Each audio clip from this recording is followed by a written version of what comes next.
Wow! Si Sara Liu. Ano yun? Sinusuyo si Attorney Leni Robredo para maging vice president niya. Ang kapal naman ng mukha. Tumakbo na ngang president yan eh. Tinarantado lang ng mga hinayupak na tong sina Duterte ang eleksyon eh. No? Yung boto. Kaya hindi napaupo. Pero okay na rin. Kasi si Marcos naman ang naging presidente. So, okay naman, ano.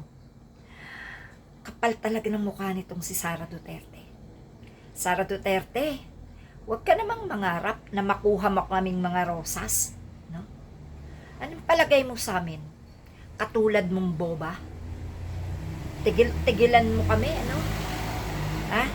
Huwag kang mangarap na makakasama mo si Attorney Leni Robredo. Dahil ilang milyon ang hindi pumapayag na maging vice presidente mo, ang tunay na magiging presidente ng Pilipinas sa 2028. Magdasal ka na kasi may patawag ka sa ICC. Magdasal ka na kasi may impeachment ka. No? Huwag ka na magyabang, huwag ka na magtala. Kinakalat mo pa yung mga kabahuan mo. Makapal talaga yung pagmumukha mo. No? Sasamahan ka pa ni Philip Salvador na isa ring tanga at bobo. Ha? May Robin Padilla ka pa. May Jinggoy Estrada ka pa. Ano? May Cayetano ka. Meron kang Escudero. May Bongo ka. May Bato de la Rosa ka. Tang-ina nyo. Magsama-sama kayo sa kulungan, mga hinayupa kayo. Makakapal ang mga mukha. Huwag na kayo mangarap na mahawakan nyo pa ang Pilipinas. Dahil kayo yung mga basura na nagkakalat ng kabahuan, ng kasamaan, ng kasangsangan ng amoy. Kayo yung mga hudas sa bansang Pilipinas. Ano? Gagawin mong tanga yung mga tao? No way ka. Wala kang puwang sa mundong ito para maging presidente ng Pilipinas. Katulad ng tatay mong Berdugo. Ano? Anong gagawin mo sa pagiging presidente? Maghihiganti ka? Sasabihin mo? Si Atty. Leni ang magpapakulong kina Marcos at sa iba pang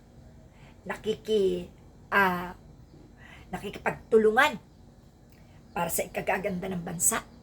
Ano gagamitin mo? Ang ina ka. Gamitin mo yung katangahan mo. Huwag ka manggamit ng tao. Ngayon pa lang eto, sasabihin ko na sa'yo. Kay Aling Marie pa lang ito manggagaling.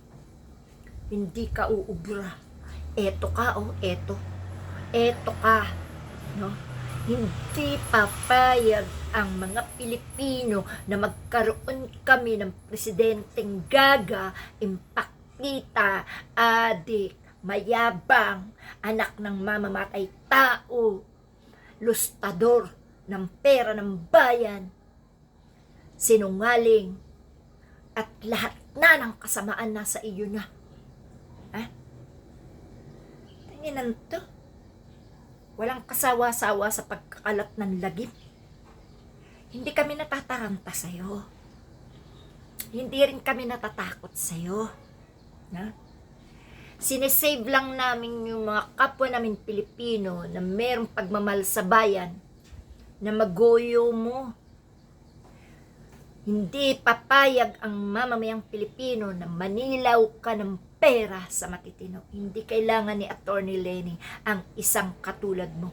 Hindi gugustuhin ni Atty. Leni na sasabihin mo siya ang magiging paraan para maikulong ang mga kalaban mo. Hulul. No? Walang kasalanan si Marcos sa pagkakataong ito. Gago. Kung meron man kayong ibinibintang, patunayan nyo. Ilabas mo ang ebidensya nyo kung anong ginawang katarantaduhan ni Marcos. Hindi katulad mo, nakitang-kita ng lahat ng mata ng Pilipino ang mga kahayupan mo, mga kagagahan mo. Tama na, Sarah. Hindi ka nga makaharap sa debate. Hindi mo nga may pagtanggol ang sarili mo. Manggagamit ka pa. Ha? Akala ko ba abogada ka? Abugaga. No? Abugaga ka. Dahil matalino pa sa'yo yung elementary student. Ha? Nakakahiya ka. Hoy, ang laki ng pagnanasa mo sa Pilipinas na mahawakan mo. Hoy, hindi bagay sa'yo. Bagay sa'yo, yaya lang ng anak ng mayayaman. No? Ha? Ang laki naman ng pag-i-interest mo sa bansang Pilipinas. Ang laki naman ng pagnanasa mo. Bakit? Bakit? Dahil ba nasanay kayo, nakakapangulimbat kayo ng pondo ng bayan, nasanay kayo na nakakapagpasok kayo ng droga sa aming bansa, nasanay kayo na humawak ng sindikato ng malaya dito dahil ginagamitan nyo ng pananakot. Kita mo nga ang imahe mo. Nakita mo ba yung imahe mo? Ang imahe mo ay isang masahol pa sa mad killer. Bakit? Ikaw ang ipinagmamalaki ng mga DDS na balahurat walang hiya. Ikaw daw ang gagante, ikaw daw ang uubos sa mga Pilipino. Putang ina niyong lahat. No?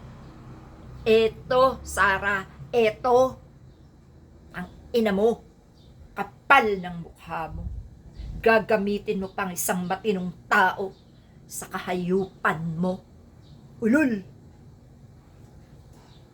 Tingnan natin kung may tatangkilik pa sa isang Sara Duterteng salot sa bayan.